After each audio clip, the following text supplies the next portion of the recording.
اصلی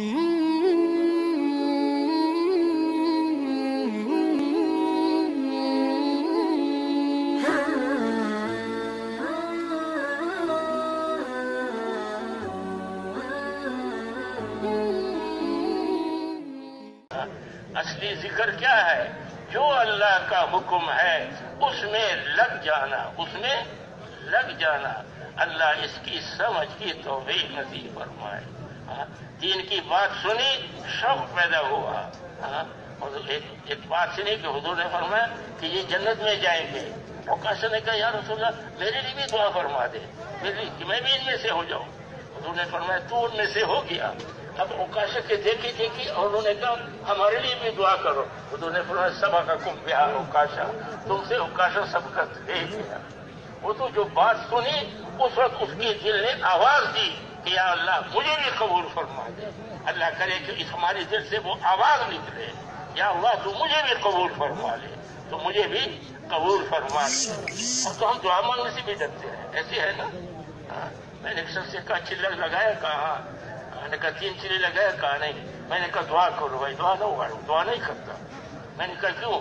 اگر دعا مانگی تو قبول ہو جاؤں گا، ایسے ہے نا بھائی۔ دعا سے بھی ڈرتے ہیں، دعا سے بھی ڈرتے ہیں۔ اور اس دعا کو یقینی اللہ قبول فرماتے ہیں، اس دعا کو یقینی اللہ قبول فرماتے ہیں۔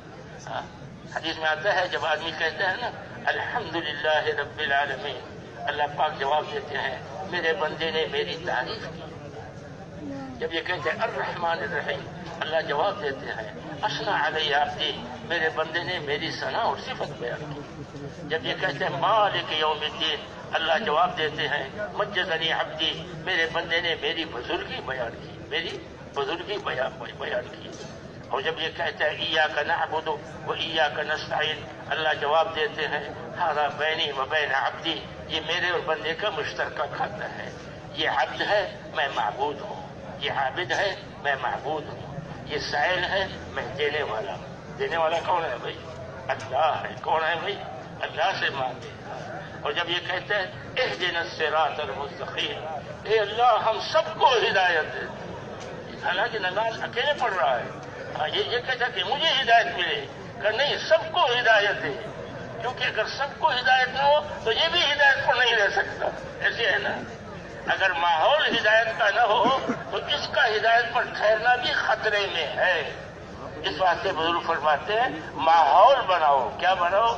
جب ماحول بنائیں گے ماحول سے باتیں سمجھ میں آئے گی۔ ایک شخص کہتا ہے تبلیغ والوں کی باتیں بڑی اچھی ہیں باتیں، لیکن ایک کام اچھا نہیں ہے، ایک کام اچھا نہیں ہے کہ نماز جو ہے 5 وقت ہے اور کھانا 2 وقت ہے، اس میں وقت ضائع ہوتا ہے نماز میں۔ یہ نماز کا 5 وقت پڑھتے ہیں۔ تو ساتھی نے یہ نہیں کہا کہ ماشاءاللہ تو کافر ہو گیا، کافر ہو گیا تو وہ تو کفر کے لیے پہلے چلا کے مار رہا ہے، تو کیا فائدہ ہے کافر۔ تو اس نے کہا ماشاءاللہ آپ تو کتنے بھلے آدمی ہیں، لوگ تو کہتے تبلیغ والوں کی باتیں بھی اچھی نہیں ہیں، تو بڑا بھلے مانس معلوم ہوتا ہے۔ اچھا آؤ بھائی باتیں تو سنو، نماز وہاں زبردستی نہیں پڑھاتے، نماز تو آپ خود ہی پڑھیں گے، کوئی زبردستی نہیں پڑھاتا۔ کہا واقعی ایسا تبلیغی ملنا چاہیے کہ نماز کی پابندی نہیں کرتا، کہ صرف بات سنو۔ اب بات سننے کے لیے گیا ظہر کو، تو جب انہوں نے نماز پڑھی میں نے بھی نماز پڑھی، پھر عصر کا وقت ہوا، پھر بھی نماز پڑھی، پھر مغرب پھر عشاء پھر صبح۔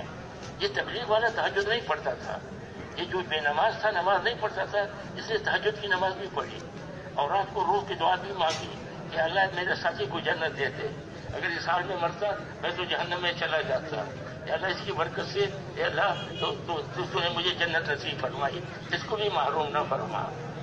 تو اگلے دن ساتھی نے کہا بھائی آپ ایک بات کہتے تھے کہ تبلیغ والے 5 نمازیں پڑھتے ہیں، ہم تو 5 پڑھتے ہیں، آپ نے تو 6 کر دی۔ کیا کر دی بھائی؟ آپ نے تو 6 کر دی۔ پہلے یہ چائے پٹھان لوگ پیتے تھے، پنجابی نہیں پیتے تھے، اب پنجابی بھی عادت ہو گئے، کہتے ریونڈ والے سنت پیالے، بڑے بڑے پیالے، وہ بھی عادی ہو گئے۔ کہتے ہم تو 5 نماز پڑھتے ہیں، تو 6 پڑھتے، تو نے تو 6 کر دی، تو کہتے 5 زیادہ ہے، اس کی کیا وجہ ہے؟ کہ جس ماحول میں میں تھا نماز پڑھنی مشکل تھی، اب جس ماحول میں آیا نماز چھوڑنی مشکل ہے.